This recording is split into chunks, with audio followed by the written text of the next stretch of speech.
चलिए आज बात करते हैं एक ही समाज के दो बिल्कुल अलग अलग दौरों की। ये कहानी है बदलाव की, उन मूल्यों की जो कहीं खो गए और हमारी उन जड़ों की जो हम सबको एक साथ जोड़ती थीं। तो हमारी कहानी की शुरुआत होती है गांव की एक पुरानी गली में खड़े एक पीपल के पेड़ से। पता है, इस पेड़ की जड़ें ना सिर्फ जमीन में नहीं हैं, वो इस समाज की यादों में भी उतनी ही गहरी हैं जिसकी नींव कभी बहुत मजबूत हुआ करती थी। तो चलिए पहले हिस्से में देखते हैं एक पेड़ एक समाज। ये समझना जरूरी है कि ये पेड़ सिर्फ एक पेड़ नहीं था, ये तो पूरे समुदाय और उनके गहरे मूल्यों का एक जीता जागता प्रतीक था। जरा सोच कर देखिए वो मंजर। शाम का वक्त है। दिन भर की मेहनत के बाद गांव के सारे बड़े बुजुर्ग इसी पेड़ के नीचे जमा होते थे। बच्चे स्कूल से लौटते हुए आते, झुककर उनके पैर छूते और बदले में ढेर सारा आशीर्वाद पाते। मतलब ये सिर्फ बैठने की कोई जगह नहीं थी, ये तो गांव का दिल था, जहां घर परिवार से लेकर गांव तक की हर छोटी बड़ी बात सुलझाई जाती थी। अब आते हैं दूसरे हिस्से पर। वो दौर कुछ और था। चलिए जरा गहराई से समझते हैं उस बीते जमाने के उन मूल्यों को, उन उसूलों को। उस दौर की ना जो सबसे बड़ी बात थी वो था संस्कार।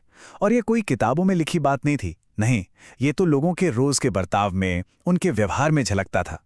जैसे उस जमाने में नमस्ते करना, वो सिर्फ एक शब्द नहीं था, उसके पीछे सम्मान की एक पूरी भावना छिपी होती थी। देखिए, सम्मान सिर्फ मन में रखने वाली चीज नहीं थी, वो हर काम में, हर आदत में दिखाई देता था। बड़ों के सामने आते ही आवाज अपने आप धीमी हो जाती थी। दादी ने जो कह दिया वो पत्थर की लकीर बन जाती थी। और रिश्ते रिश्ते घड़ी देखकर नहीं बल्कि सच्ची भावनाओं से निभाए जाते थे। और यही बात इस एक लाइन में कितनी खूबसूरती से कही गई है, संस्कृति किताबों में नहीं व्यवहार में दिखती थी। मतलब ये कोई सीखी सिखाई चीज नहीं थी, ये तो जिंदगी का एक हिस्सा थी, बिल्कुल स्वाभाविक। तो चलिए अब कहानी को आगे बढ़ाते हैं और आते हैं हमारे तीसरे हिस्से पर, आज का तेज दौर। क्योंकि देखिए समय तो बदला और उसके साथ हम भी इस मॉडर्न दुनिया के बदलावों का हिस्सा बन गए। पर सबसे अजीब बात क्या है पता है? आज भी वो गली वहीं है, वो पीपल का पेड़ भी वहीं खड़ा है, लेकिन उसकी ठंडी छांव में बैठने वाला अब कोई नहीं है। वो जो एक साथ बैठने वाली बात थी, वो जो जुड़ाव था, वो कहीं खो सा गया है।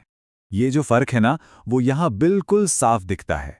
कहाँ वो दौर था जहाँ नमस्ते में अपनापन था, और कहाँ आज का दौर जहाँ बस एक हाय है। पहले लोगों में सुनने का सब्र था, आज बोलने की जल्दी है। और सम्मान सम्मान अब उम्र से नहीं बल्कि किसी के स्टेटस और उसके पैसे से तय होता है। तो सवाल उठता है कि वो सब लोग गए कहाँ? सच तो यह है कि वो कहीं नहीं गए, वो बस अपने अपने कमरों में बंद हो गए हैं, मोबाइल की नीली रोशनी में अपनी एक अलग ही दुनिया बसा ली है। वो जो असल मिलना जुलना था वो अब बस डिजिटल हो गया है। अब जो अगला हिस्सा है, एक भूली हुई सीख, ये एक छोटी सी कहानी है जो उस पूरे बदलाव को एक पल में हमारे सामने रख देती है।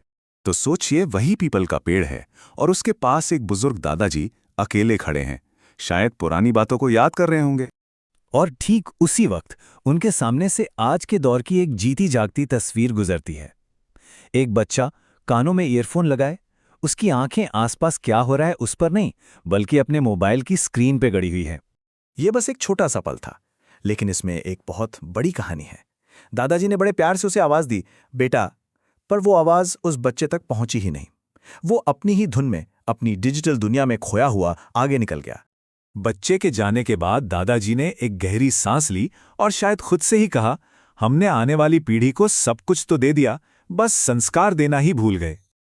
और ये हमें हमारे आखिरी हिस्से पर लाता है, जड़ों की ओर वापसी। चलिए अब थोड़ा इस पर सोचते हैं कि समाज का भविष्य आखिर किस तरफ जा रहा है। सबसे जरूरी बात यह है कि ये जो कहानी हमने सुनी, ये किसी एक दादाजी या एक गांव की नहीं है। नहीं, ये तो हमारे पूरे समाज का आईना है। एक ऐसी सच्चाई है जिसे हम रोज अपनी आंखों से अपने आसपास देखते हैं। और यहीं पर एक बड़ा सवाल खड़ा होता है, अगर आदर, सम्मान और हमारी संस्कृति ये सब बस त्योहारों पर खींची गई तस्वीरों या फिर बड़े बड़े भाषणों तक ही सिमट कर रह गए, तो सोचिए हमारे समाज का भविष्य क्या होगा। तो फिर इसका हल क्या है, रास्ता क्या है? देखिए, समाज को किसी क्रांति की नहीं बल्कि संस्कार की जरूरत है। और इस बदलाव की शुरुआत कहीं और से नहीं, हमारे अपने घरों से होनी चाहिए। हमें अपने बच्चों को ये सिखाना होगा कि बड़ों का आदर करना कोई बोझ नहीं है, ये तो हमारी पहचान का हिस्सा है। और आखिर में हम वापस उसी पीपल के पेड़ पर आते हैं। ये बात एक गहरी चेतावनी की तरह है कि जिस समाज की जड़ें ही कट जाती हैं, वो पेड़ चाहे कितना भी ऊंचा क्यों ना हो जाए, एक न एक दिन गिर ही जाता है।